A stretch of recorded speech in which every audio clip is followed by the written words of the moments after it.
family response. Sending your speaking orders, a couple of gentle housekeeping rules and reminders before we start. Number one, of course, POI engagement is not only expected but highly encouraged.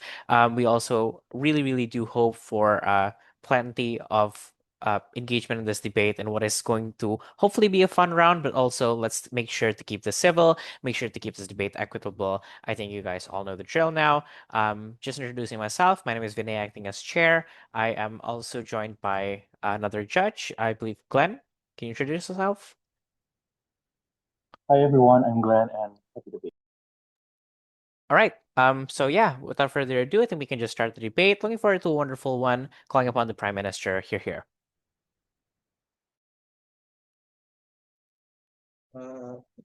Tes audible ya. Yep, audible, visible. Oke, sebentar. Biar I unmute, I'll probably take 1 at 5. Gonna start my speech in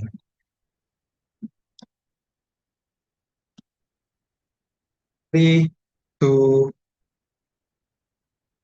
what? Three things I'm going to talk in my speech. So number one is on the definition and what we think the value of art is. Number two is on accessibility and how we are able to get that better in comparison to opposition side. Thirdly, how we are able to get higher quality of art, and therefore this is going to be good as a way to evaluate art because it affects artists, for example. And I'm just going to explain that later on. So we oppose the shift from evaluating art from an from an abstract point, right? Because we prefer to evaluate it on like craftsmanship technicalities. We think it gives standard towards this kind of people. We think it allows for better reward incentive towards the people who are actually putting more effort in this area. So the first thing I want to talk about is on the value of art itself. We say art's purpose is, especially if the keyword in the motion is evaluating, it's not only for expression, but rather there is a public value in art, or at least there's a public metric that is needed to be fulfilled. And because all of this art is going to be portrayed by the public, are going to be evaluated by the public institution, art institution, or people are going to see this or like criticize one another, and therefore, or even like sometimes it's even controlled by the government, for example. Insofar as this is going to be evaluated by this kind of people, it needs to provide a value, not only as an internal value where you can feel, expression, for example, but you need to also have some kind of public value that makes it, for example, accountable, for it not to be controversial, for the message to be controlled by the artist, so to make sure that people have the right interpretation and gets the meaning of art. It gets the meaning of art, for example. So this is what I mean by we want to have a public value. It creates a good accountability method. It has a clear standard because now we can see which one is good and which one is bad rather than it being subjective, and it allows leave room for debate, for example. And I think this kind of standard, and free of debate, for example, and you can accountable, you can like have like accountability method for it, exactly, because it's clear. It's going to provide two benefit. Number one is on accessibility, and number two is on higher quality of art. So the first benefit is on accessibility, right? So we say in government, when you have a clear standard in art, for example, you can show that this, art A is good and art B is bad, for example. There's a clear standard on metric, for example, to teach this kind of art, right? This looks like art institution taking the best example and finding the best example, or at least finding the bad example and teaching it to the students, so they are able to know what is good and what is bad. Or simply, oh, by the way, this is not to say that we compromise fully on like not, just because we want to focus on look, doesn't mean we are compromising on the ability to give subjective, like, a meaning, for example. I feel like this is going to be really important in evaluation is going to be more important in, like, a lot of institution where you teach this kind of art, where evaluation becomes necessary in this kind of process. I feel like in those area, most of the time you are still going to be teach like on how to express or how to convey your meaning well, for example, exactly, because it's an art school. There's a process for it, right? But what I think, what it because of there is a standard and it creates more accessibility. It gives, teachers a clear standard. It gives student, at least it makes art more teachable because they know what to do, for example. I feel like in opposition, then the accessibility is a bit compromised because number one, if it's based on POI? originality, this is not something that I'll take you later. This is not something that you can teach, right? Because it's really influenced by the birth lottery, and you cannot really control what kind of unique experience that you have that you can offer to the public that is, original, or at least unique to you. It's not your fault if you're, for example, you're just an average white man that has no, like, has like unique unique attributes to you, for example, or at least like not unique experience for you, for example. We don't think this is your fault. And in opposition, what I think what's gonna happen is that it's either the people who can do art, it's either you can or you cannot, for example. In government, we do agree there is going to be some kind of barrier to make art is a bit exclusive, for example, but at least we make it teachable. At least there's a clear standard of procedure, and there is ways of method for you to actually learn this kind of art. Exactly because the metric is like teachability, I feel like it becomes more accessible in government in comparison to opposition. In opposition, I feel like the second thing that I want to note is that if it's true that people can just do, I feel like in a lot of times when it becomes like the main metric of evaluation, what happens is that people usually do not. I feel like people have when they have too much, accessibility in like explaining like or at least like conveying their message, and that becomes a main metric. I feel like it becomes hard to evaluate these things, especially with the rise of AI art, for example. This becomes a very hard, it becomes too accessible to a point that it becomes meaningless, for example. So I feel like meaningful art becomes less accessible in opposition, exactly because of how diluted the whole market becomes. So I feel like accessibility is lower on their side. But before going to the quality of class, sure, POI. Is this a concession that art and creating art must be taught in your side of the house and cannot be developed independently? I feel like I feel like yeah. I feel like it can be developed in our side. I feel like this is something that is done, especially when the keyword is evaluated. You kind of need to evaluate art for it to be teach, for example. So I feel like yeah, that's something that I think we agree on. Second clash is on quality of art. I feel like evaluating art needs to have a clear standard, right? Because not only that the teachers have to find or at least have to have a clear pattern or at least have a clear, I guess, guide to make sure what is good and what is not, and to make sure that this process is standardized or not. We also need the second thing is that we also need people to have a reason to spend their time working in it, because I feel like if it becomes a very abstract point, it's not a good. Artists would find a harder time justifying themselves to invest their time in this kind of area, because they believe that even if they can spend like a lot of time in this area, their craftsmanship is not going to be evaluated as much. Their time is not going to be like valued as much. Exactly because someone who have someone of a background that is original to them can just come in and then like take a lot of their value, or at least does not put enough effort in this area to provide like and then they can still win, for example, exactly because of the birth lottery existing, exactly because of how uncertain the system is and how not standardized the system is. It becomes, number one, harder for people to judge each other, and therefore the quality of art is harder to maintain or at least accountable. But second, it becomes less reason for people to opt into this kind of area. It becomes because people are less likely incentivized to put their process or at least their time and effort here. It makes it that the quality of art in general, when you evaluate it in a craftsmanship level, it's going to be lowered exactly because of that. And because of that, proud to propose. All right, we thank the Prime Minister for the final remarks. To continue the debate, Leader of Opposition, the floor is yours.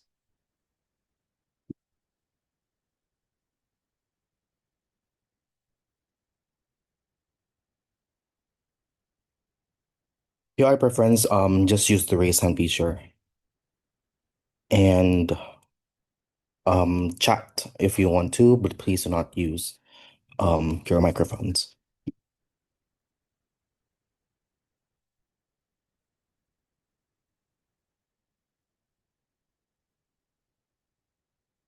Mm.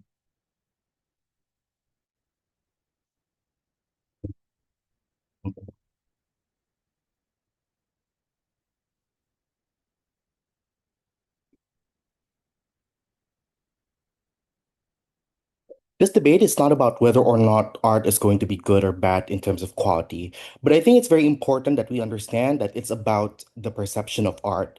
Insofar as you understanding what that art means leads to the translation of you being able to judge whether or not something is good or bad, I think perception becomes a very important prerequisite to discuss in this debate. Therefore, I think the qualities in regards to how, for example, things should be good or bad should also be eliminated because, like, in order for you to understand what the art really tries to convey and whether or not it's good and it's art, I think you need to be able to process a lot of things first, which then translate to my setup, right?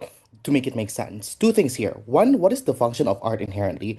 I think I just want to flaunt out in this speech that the perception of art is probably to express the perception of self, how people perceive the world, how people perceive somebody in their perception of the world. So it doesn't always have to be about yourself. It can also be about how, for example, other people perceive the world as well. That's basically very much up to the artist. But number two, I think we ought to understand as well why the shift is currently happening. Like, it's very important to understand that times have changed, meaning there is an increase in accessibility of art, meaning it's getting more democratized. More people are getting interested in understanding and wanting to communicate and express through art, which means that the old means of, painting only limited towards certain communities or movie making only limited towards certain individuals with certain capacities are currently be attempted to be broken down slowly but surely, which means that in order for us to eliminate the entire border of it, we ought to eliminate a lot of the standards that are currently coexisting due to the technical emphasis that currently a lot of people within the film industry, the art industry are currently holding on to. So I'm going to talk about one thing in my speech specifically here. I want to talk about how does the contextualization of art exist through abstract art. And in this process, it's very important to understand that the evaluation of abstract qualities simply means that art is now contextualized. The shift is happening to analyze context and understand the meaning of it. How does this happen and why is this good? I want to analyze three things specifically in my case to make this clear. Number one, I think I just wanted to flag out that the contextualization of art improves understanding before the appreciation of beauty. I think what really happens with the contextualization, the understanding towards like the background of why certain types of art do exist, the understanding behind why there is a certain art choice that artists make in their piece of art really debunks elitism and pushes the democratization of art even further down the line. Like, beauty is very subjective. I just wanted to point that out very quickly because you really have different preferences, right? Not everyone is going to see the same movie, for example, as beautiful in comparison to the other. Not everyone is going to see the same painting as equally beautiful in comparison to the other. So, in this process, technicalities mean nothing when the art that you make are not something that's capable of making people feel things. So when people cannot feel things and process something out of the art that you're making, even when it's pleasing to the eye, it means nothing because at the end of the day, it's something to be put in a shelf and not to be appreciated, right? So to achieve the tools of understanding, you really need to be able to appreciate then abstract qualities because this is how you democratize. You train people that when you see art, you ought to see what are the things, what are the thought process behind it, what are the meanings that you ought to understand out of this art here. So, what's the impact? Eventually, art is no longer a separated component from society because you have the capability, you have the toolbox to be able to understand things better. So, even when some art or a certain art is not pleasing to the eye or quote unquote beautiful as per Goff standards, we kind of do not care because, like, the beauty of art at this point of the discussion, as what most important, as what is very important for the people is to be able to understand what it means before moving on to the other components of what art is. I think that's then when the true appreciation, the true attempt to absorb what art really means do happen when you're able to show the people that there are qualities behind the reasons of the creation of this art that makes it art. But number two, I also want to talk about here in this process how contextualization also helps a lot of different communities, right? Because I think the creation of art, as what I've already contextualized, moves from an era that's very elitist and now to a more accessible form. So that's why in the second part, accessibility of art exists to address minorities who really need the platform for catharsis. I think minority artists are the utmost important not to disregard any other artists, but they are the ones who are in need of catharsis insofar as they do live with differential treatment from other people and they live under the unique circumstances where their needs aren't catered to in a lot of circumstances. So that's why in this process, we allow people to understand minority art. Why? Because exactly in that process of trying to convey their feelings, they're able to use anything without having to rely on the most expensive cameras. Mind you, minorities oftentimes can be privileged, but also not due to this structural discrimination that they face. Meaning, a lot of the times they're not able to access the same amount of resources that other people are able to do. That's why the technicality part is something that's very vague and sometimes unreachable to them. So in this process, we allow at the very least for people to want to sympathize first with minority art. We allow people to understand this meaning here. So the impact here is inclusion of expression from the previously elitist realm of art creation. At the very least now, when minority communities feel so devastated, they have a platform to want to express what they deserve. Because a lot of the times people who just came out of the cages of owners of slaves are not capable of affording the things that they need to make an Oscar winning movie. This is why it's important for you to not prioritize technicalities in this process. That's what opposition is doing. That's why it's not going to be accessible. And that's why it's not going to make sure that the function of self-expression is going to fly. But third and lastly then, inclusivity and respect towards local standards also is important. This section also means that the erasure of division within the appreciation of art is going to happen. Why? Technical craftsmanship panels, oil on canvas, oil on painting, seamless art, everything is a lot of the times Western basis. Art is supposed to reflect the lived experiences of the people. So if people in Africa wants to make straw dolls, if people in countries like Indonesia want to make, for example, batik, it's supposed to be a form of art that's also counted as a valid form of catharsis and expression. Technical craftsmanship will follow the Western standards of what is good and bad. So therefore, even when judgment does exist, it's very much based on one standard. So how do you erase this? When you take this away, right? When you make sure that this does not exist, regardless of which standards it stands on, you at the very least make sure that everyone has the same capacity of understanding the art and making judgment towards it in comparison to what kind of oil or what type of camera they made to make a movie like Sentimental Value. This is why it's very important. This is why we win. All right, we thank Leader of Opposition for those fine remarks. A gentle reminder, don't forget to engage in POIs. Really does help go a long way to increase the quality of the debate. But without further ado, Deputy Prime Minister, the floor is yours. Here. Am I audible? Yep, audible. All right. Wait a second. POI, please just unmute yourself. Sorry, my speech in 3, 2, 1. There are two contextualizations that I want to assert in this debate. Number one, I think that accessibility that exists in any kind of art is given not because of the shift of this evaluation, but more to the progression of infrastructure that exists independently, even outside of the bubble of evaluations. The thing like information, like how you can watch a tutorial of how to create an art on YouTube, for example, or even community-driven initiatives that also teach art in the open parks, or even something like free classes or even like cheap classes, and all of that is already given a lot due to the infrastructures that exist, even including like scholarships institutions that is also very much merit-based, and I think is fair because it evaluates based on the progress and efforts of people who want to try to be the best of the art. So I think this kind of thing can still exist, and it's not really exclusive within the world of opposition, and I think that this can be actually kind of credited in both worlds anyway, so I don't think this is something that we should focus the debate on. The second thing is about art creation, because I think that art creation that is like self-fulfilling purpose can definitely be created in your own, like literally in your own bedroom. You are pulling out a sketchbook, for example, and then just begin to draw with pencil. I think that this is something that is just not within the domain of evaluating art discussion, because exactly what Giga said, evaluating art is a public domain, which means that if we want to understand how evaluation of art and how the intention of the shift is actually where does it moving forward? I think that is one of the most important discussion that we should have. But before moving on to my extension, just one rebuttal on minority. I have two responses on the extension of minority on the argument of minority catharsis.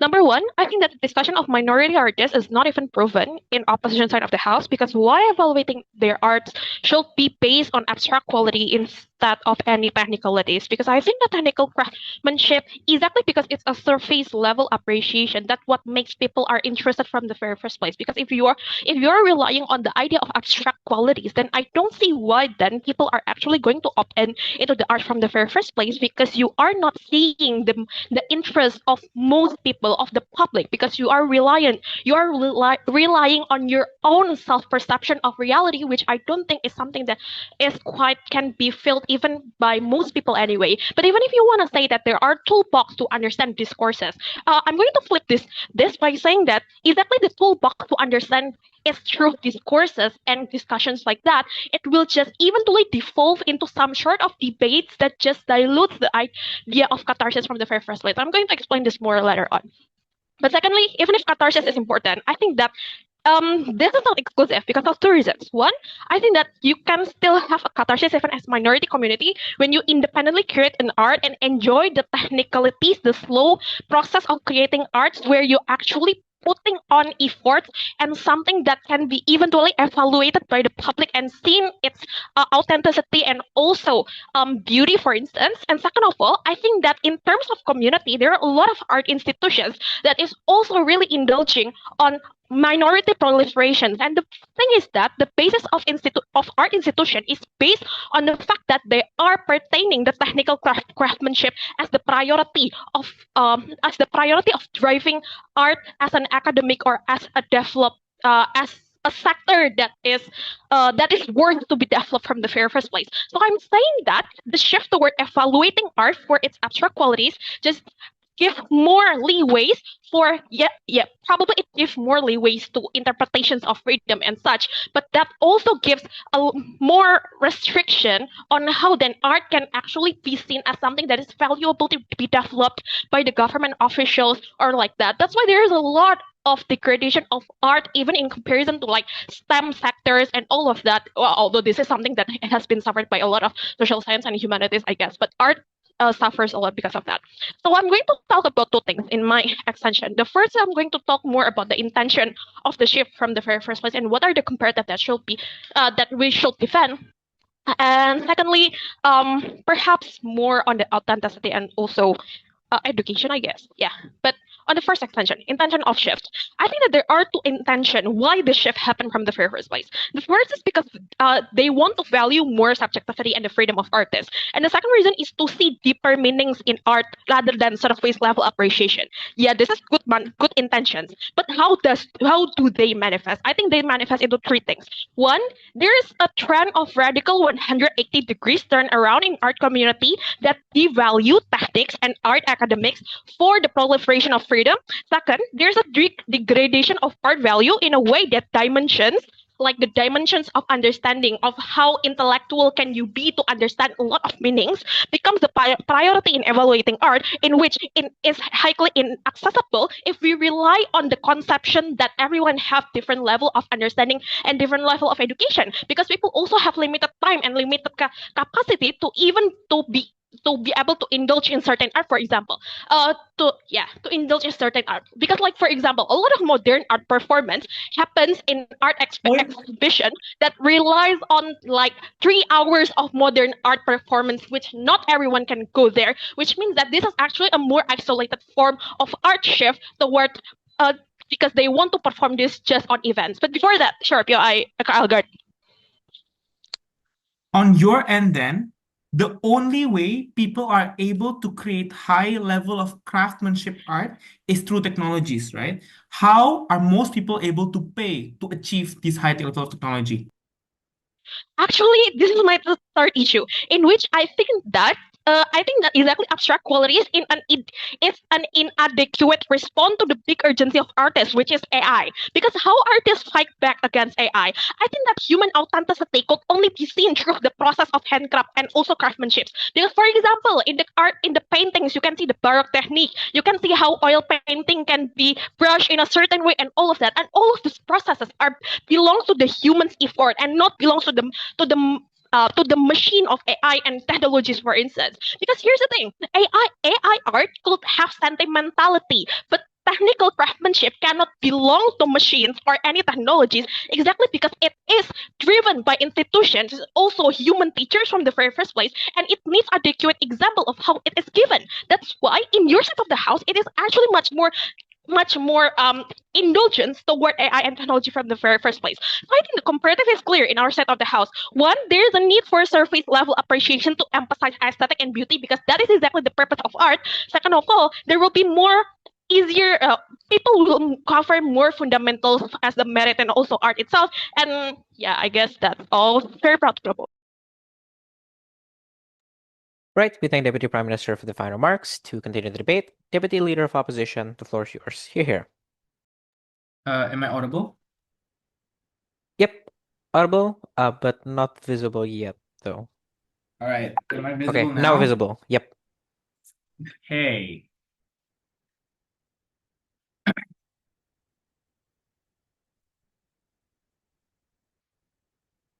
All right. Let me set my. Okay.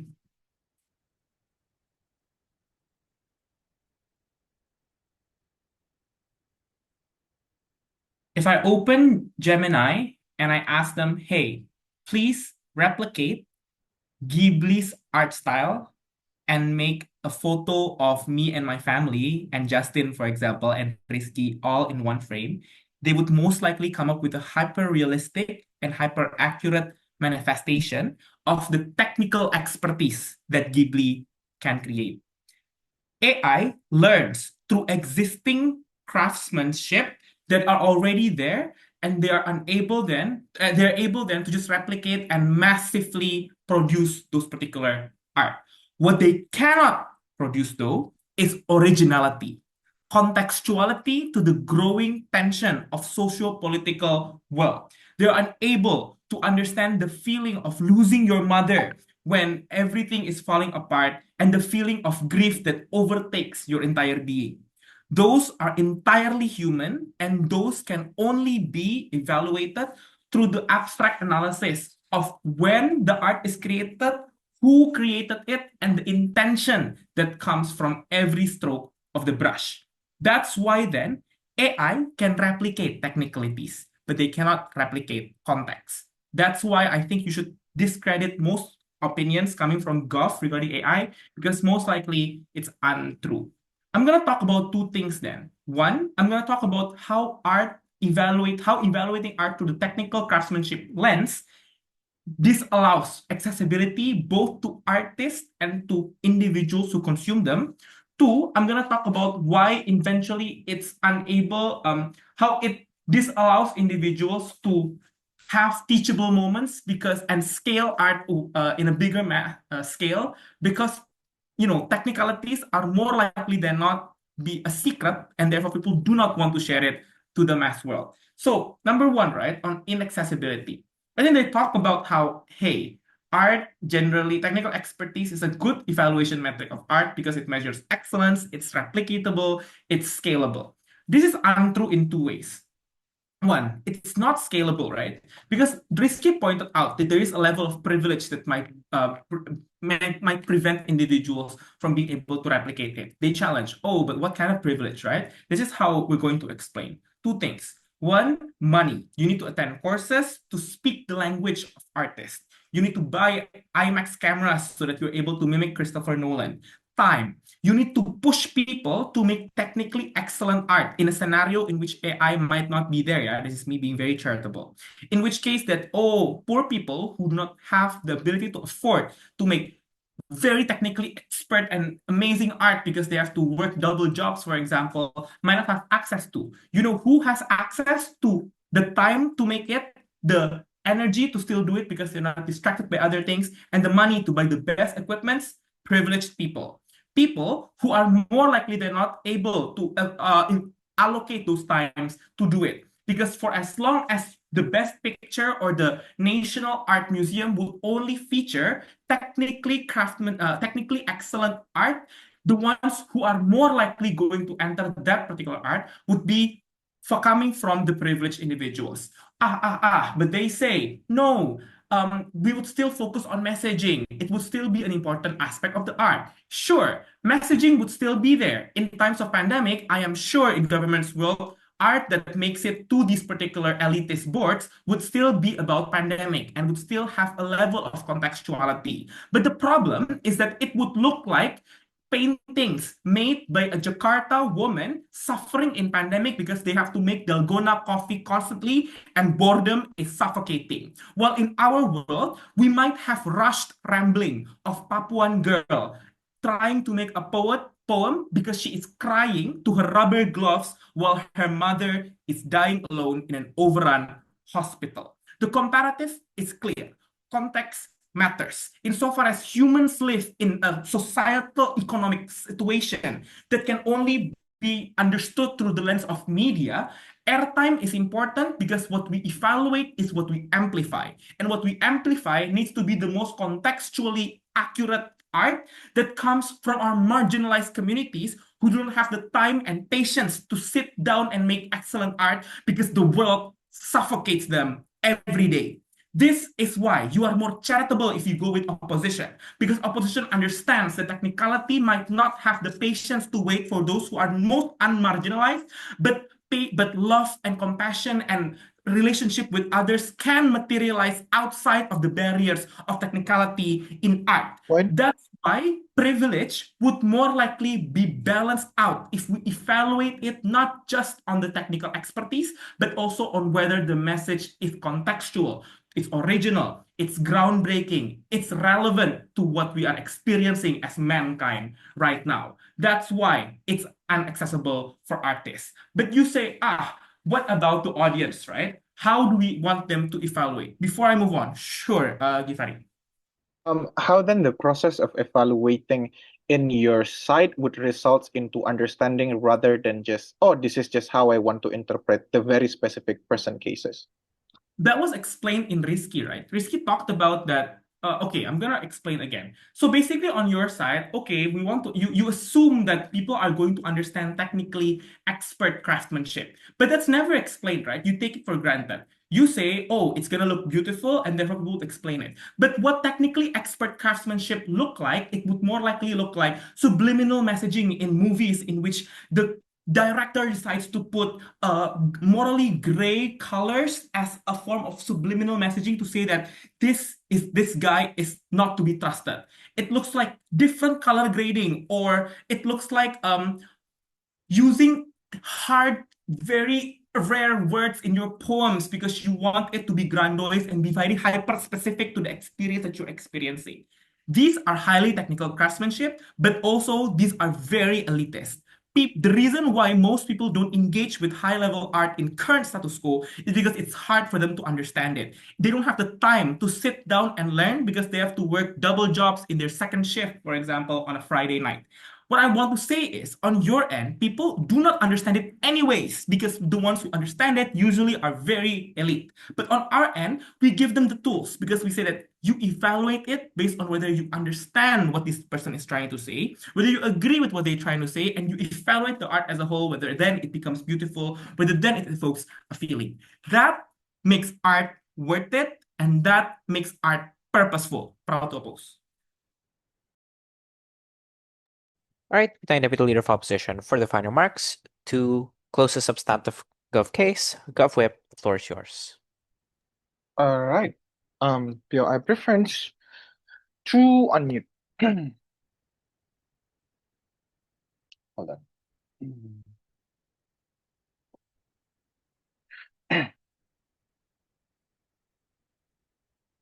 I really don't want to shift this debate to like AI involvement or not, but the moment you publish an AI art or like generate a prompt about AI art, and then you say that, oh, this is very original, I am the one who prompt them, and I feel grief while prompting them. It can be seen in my prompt. Please make it sad. That way, the kind of criticizations that could be directed will not be valid because people could just deflect upon the idea that it's how people feel and you should not feel that way. But the problem is the moment art becomes something public, and I believe this is a consensus from both teams, the interpretation is going to go wild. This is why the case from Hema about how then discussions going to manifest and the possibilities and the progressions is really important. But then let's take a look at the overall cases that's happening in the chamber, right? I think main thing gonna be first about accessibility, second is about quality of discussions. About those. Now, first upon the idea of accessibility.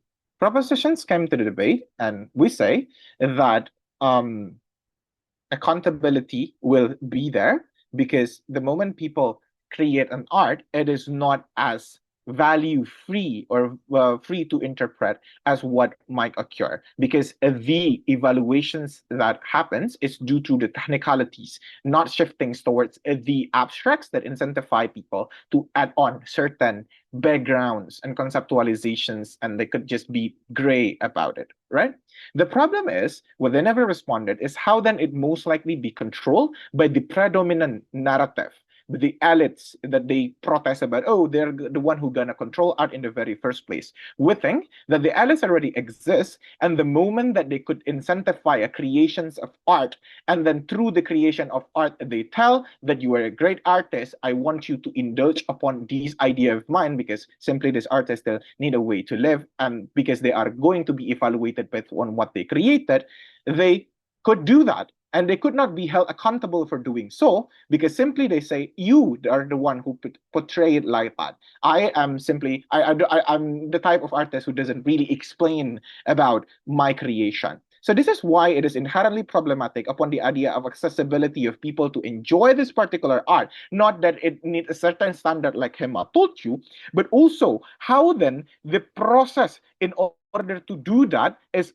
turning around radically upon the idea of creations of art that is easily evaluated beforehand because it's about the technicalities in itself, right?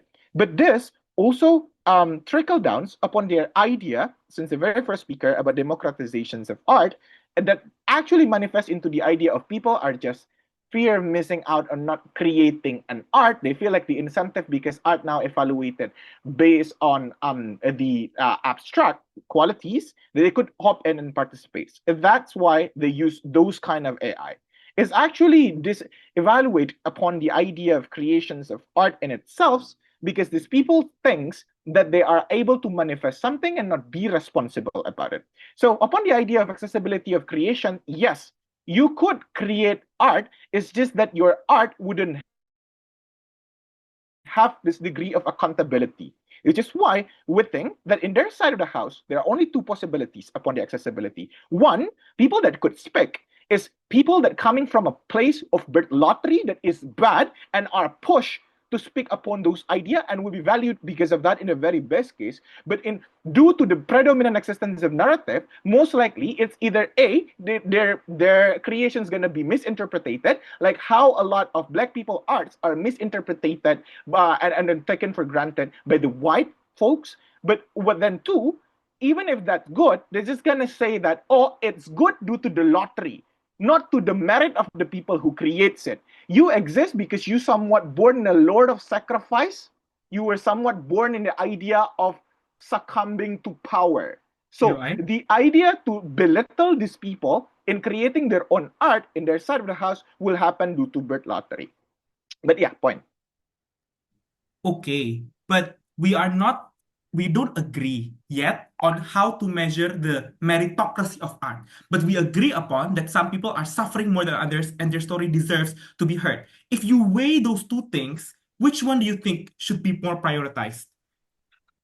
The weighing should not be limited on those two things if the comparisons is not about if there is no sieve about this abstract qualities, because the moment there is abstract qualities being evaluated, everyone just gonna go like, oh, this is what happening to me, this is kind of personal. But even if it's true, it actually my second point is about quality of the discussions. Discussion simply is not going to be good for three reasons. One, people have the ego. People can say that, oh, this is how I interpreted it. I didn't went to art school. Like, who are you? Even if you went to art school, you cannot speak anything. You cannot have a say about this because this is what I want to interpret it for. This is supporting Giga's case about how then misinterpretations due to the predominant existing of power will still be there.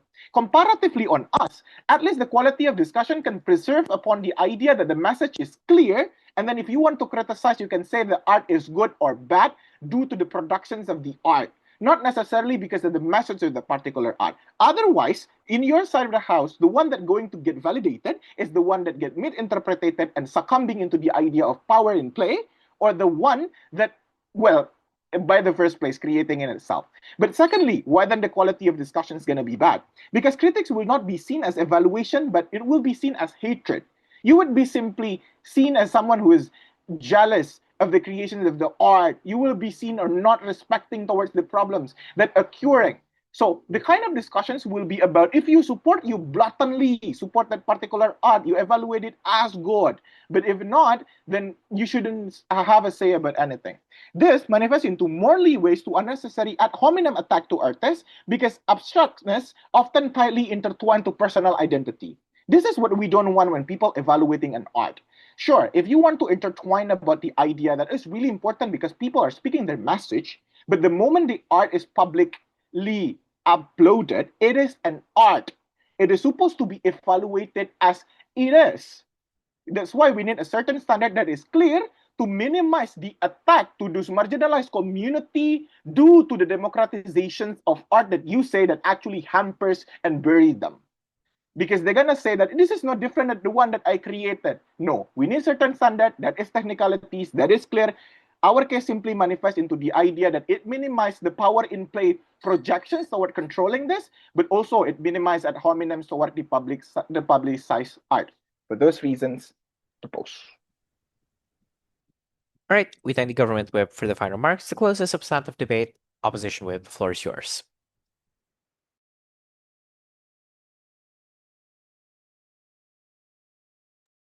Can I be heard? Yep, audible. Wait, POI through chat.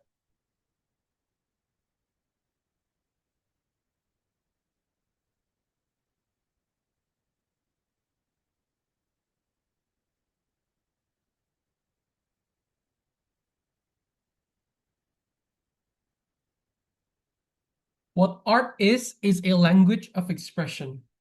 What people feel and they cannot put it into words, they put it into art. They put it into music, they put it into painting, they put it into movies. When I speak in a language, not everyone will understand me. If you cannot understand English, you're not going to understand what I'm saying. But that does not mean that what I am saying is not true and what I am saying is not worth to be heard by people who are willing to. What we essentially give in opposition is the opportunity for these people's stories and these people's voices to be heard, to be displayed, and to be witnessed by the public, especially for them who has been for too long disenfranchised and shackled by the systems of the elite. The first thing I would like to talk about is on accessibility. The first thing I would like to highlight here is my POI to Prime Minister, which is a concession, by the way, so you have to credit this as a concession, that creating art must be taught, and you cannot independently do that, to which Prime Minister said, yes, we agree that is true. This means three things. The first is art is made inherently inaccessible in their side of the house because not everyone can get that particular education or tutoring properly. Not every school provides art classes, and obviously not a lot of people are able to take art courses outside of school or outside of the university, for example, given how privileged that is, given that they have to work double jobs and everything else that Elgard told you about, to which was unresponded, by the way, by Third Gov. The second one is I will argue that it is a very evil sentiment to be exclusionary against people's creative minds, because in the beginning, art is never taught. It is just there. The first traced art is just painting in the cave. No one probably taught them how to paint it. Probably with blood at one point or with wood at one point. They discovered that I can actually paint in the cave. So that means that without teaching anyone, art is already an expression of your mind that is already there.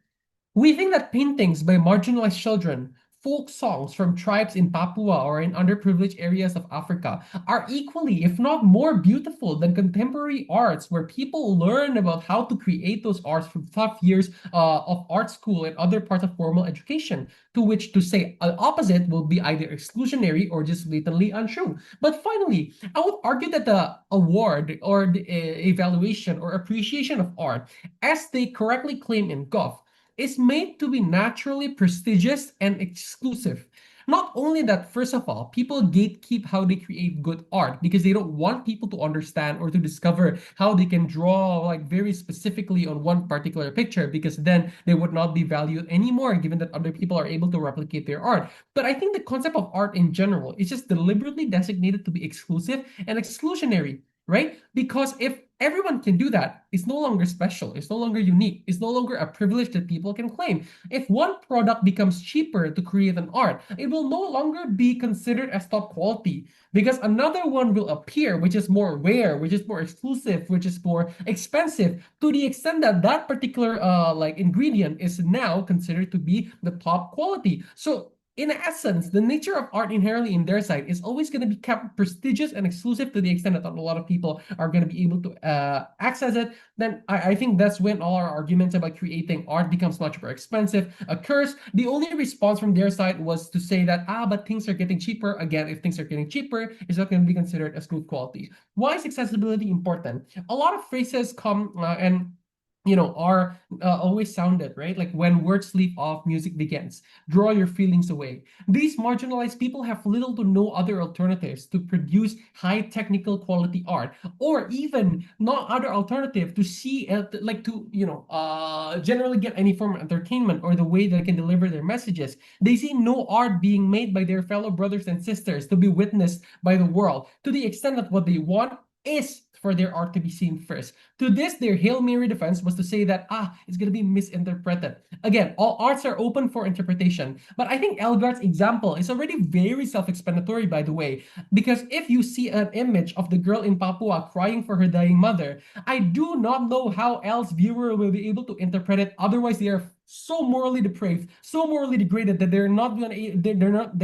unable to see the struggles experienced by this particular little poor girl. In fact, in cases of marginalized people, they rarely make arts that are vague and open for interpretation. Their arts are clear. It's just the fact that they are suffering. It's just the fact that they are shackled under the systems of capitalism and the systems of the elite, that they're unable to opt out. If you don't see the point of that, it's either you're extremely ignorant to the extent that you're not going to be able to accept any messaging anyway, or you're far too unsavable in their side of the house to the extent that you only care about technical expertise and not the lived experience of the creator of the art. Point go. So you were saying that you were okay with society being overflowed with this multi-interpretable art due to their accessibility of creating such. First of all, you ignored the second part of my point, which is the fact that most of these arts are probably not open for interpretation anyway, given that they're probably very, very direct. But even if a lot of things are there, that actually signals a big urgency. Why are a lot of people making arts about suffering? Is it the actual world condition that makes them suffer? Like, that creates a very alarming condition to the extent that we would be much more, more than willing to accept all those arts because we understand that they are suffering in that situation, as opposed to letting them be silenced by a lot of things in your side of the house. The second thing that they push is the idea of quality of art, which I think is the wrong argument, because this debate is not about quality of art. It's about how to determine the quality of art. What is the standard of it? To this, my question to them is, why must the quality of art be standardized? In any case, we would argue that in their side of the house, the standard is either very Western-centric or only the regional evaluation that what Rizky told you, I think never been responded by their side. It's very ironic, in fact, that they talk about AI art because AI can generate aesthetic images with imagery and unlimited resources. AI brush machines or robots can draw according to people's instruction to the extent that they can replicate each brushes, for example, each strokes of brushes to the extent that it's probably no longer unique. rather than unique messaging that people actually draw in like torn paper, in like worn pencil, colored pencil or worn crayon, for example, made by underprivileged people. But then they argue about objective evaluation. Again, no standard. You cannot prove the general public understands technical expertise anyway. Even if a movie wins Oscar, some people still don't like it. Even when Mona Lisa is hung in the Louvre, some people still find it overrated. So not even you can prove the opposite, that everyone can understand or can appreciate art the same way in their side of the house. In fact, this means that segmentation or a consumption of art can and will exist in both sides of the house. We do not need to prove that everyone has the emotional capacity to understand all experiential value of art and up. What we do is that we understand that some people will like it and some people will not. But at least the art gets produced. At least they get seen. And with regard to understanding, at least people will try. Thank you. Right, we thank the opposition group for the final remarks. To close Op's case, opposition reply, the floor is yours.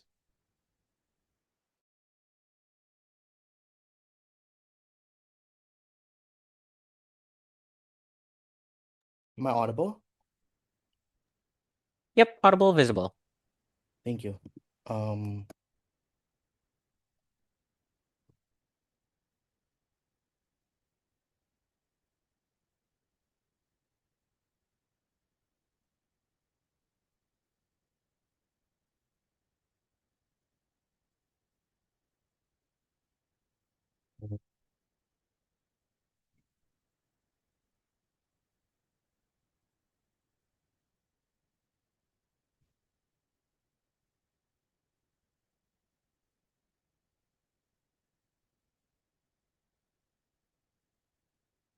There are three pillars of their logic that I'm gonna weigh here in this reply speech to just simply show you either how, one, with their own words, accessibility is not achieved on their end, two, how difficult it is to interpret art in their end, but three, most important of all, is how limited the function of self-expression is going to be on their end here, right? So let's dissect the three pillars that they try to bring up in their case.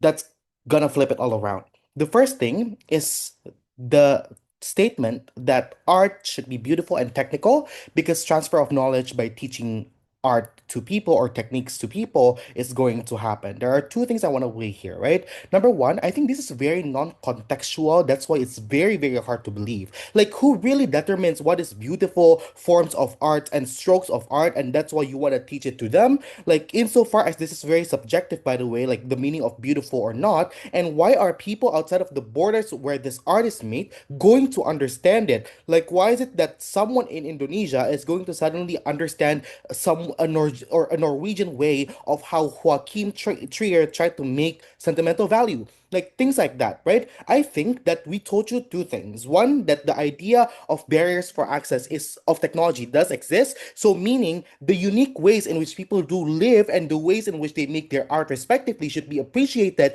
because it comes from their expression of trying to understand the world around them and the things that are happening to them. So when it's being portrayed, for example, to the world, that it's completely okay in the ways in which it's unique to their respective circumstances. But two, it is easily replicated by AI. So if they concede that AI is a threat, why don't people go to AI to make new forms of art that they can simply just prompt into as opposed to learning new techniques that's complicated? Notice that the logical link here is one, the incentive analysis to explain why people want to learn, but two, in which processes do you really allow it to happen? But second weighing then, when you really want to learn from successful artists, I'm confused as to how then the transfer is going to happen. Noticing the gatekeeping, I think Justin and Elgard talked about this very clearly. But number two is also the idea of scrutiny that's most likely going to be more significant because you're comparing to an original statement that's already very good, a staple art that you're trying to replicate, which creates then for your art to become simply a replica.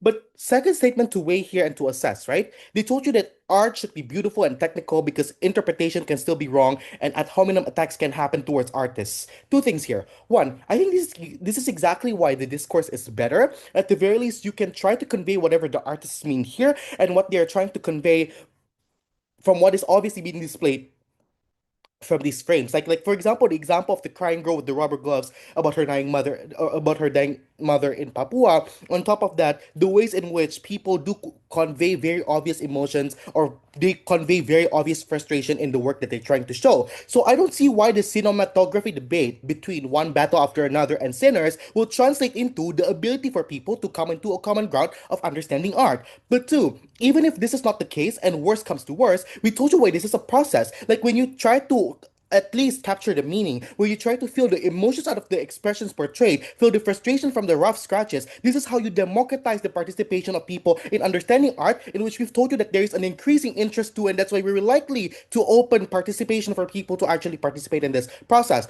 Thirdly, then, they told you that art should be beautiful and technical because you can teach people to value which art is good or bad. One, there's never a process analysis in the that bit that they've explained to you to justify why the meaning of good to Western people is going to directly translate to the good for Asian people. Noticing the differences in cultures, I think the examples about batik and straddles are very important and significant in the debate to prove to you that there's going to be differential preferences in terms of like valuing art in general. But two, even when you can, this is definitely a downplay to the interest of making art, which is to express yourself artistically and try to convey a message behind it, because it's very much like cathartic, and that's why individuals who cannot process this, cannot access this, that's why they lose. Right, we thank the opposition reply for those final remarks. To close the debate in its entirety, government reply, the floor is yours. Check. Am I audible? Yep, audible. All right. Starting my speech in 3, 2, 1. I think that eventually opposition came into the debate by 3 things. One is that art is a language of expression. Number 2, about minority catharsis, and third is about was about accessibility. I think that the problem about all of this analysis is the most important question, which is that while all of this analysis is the consequence of shift towards evaluating art, because this is the keywords of this debate, and we have told to you that if we are going to talk about accessibility or like creation that is just a self-fulfilling purposes, then I don't see why this is the direct consequences that is exclusively regarded to what shifting toward evaluating art to abstract qualities from the very first place. Because why then this shift toward evaluating art produces more abstract qualities? Because I think that, but even if this is true, then I think the problem in their side of the house is that they just want to have more expression and want more minority catharsis without necessarily truly explain the mechanization about how people actually opting into the arts and the discussion from the very first place, and what is the output of that discourses. Because eventually catharsis or whatever they were talking about is reliance on the idea that how then minority communities can actually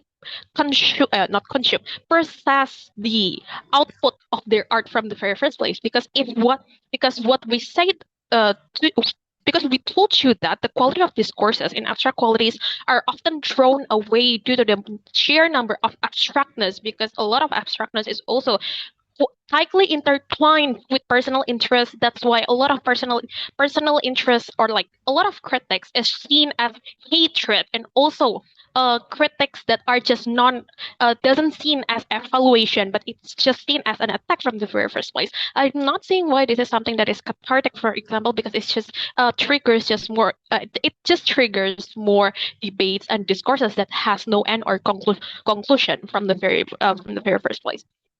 And I guess the next thing that I want to clarify about is about AI. I think that there are 2 ways to wake the AI debate.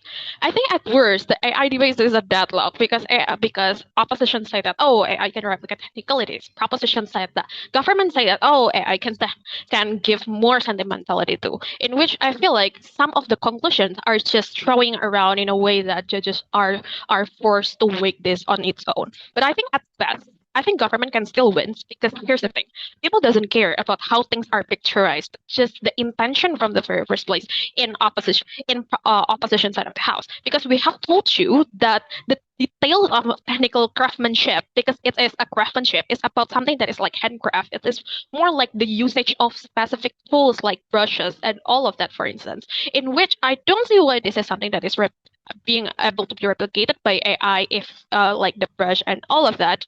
But even if yes, then I think the tipping point should go into other things in which I think government can win. I think there are three things to why government necessarily win. Number one is on the idea of control, because we have told to you that exactly that the institutionalization of art itself is what drives proliferation. And if opposition want to get away with saying that art should not be exclusive thought, it should be just there. Here's the thing. No one is saying that art will be limited in either side of the house. So I'm not saying why then suddenly the production of art is suddenly limited, because I do think that we are actually the one that pushes the comparative to opposition that in their side of the house arts are going to be performed for 3 hours long in like art exhibitions, for instance, and I don't see why this is something that can be thoroughly consumed and also processed by a lot of audience, because this is an evaluation of art. Second of all, we told you that aesthetic or surface level appreciation is very much important for people to opt in from the very first place, and this is concerning to the problem of focus that I don't think has been successfully responded by opposition. And last but not least, I think that we have told you how important institutional empowerment and the driven of standard given by all of the existing institutions from the very first place. Very proud to propose.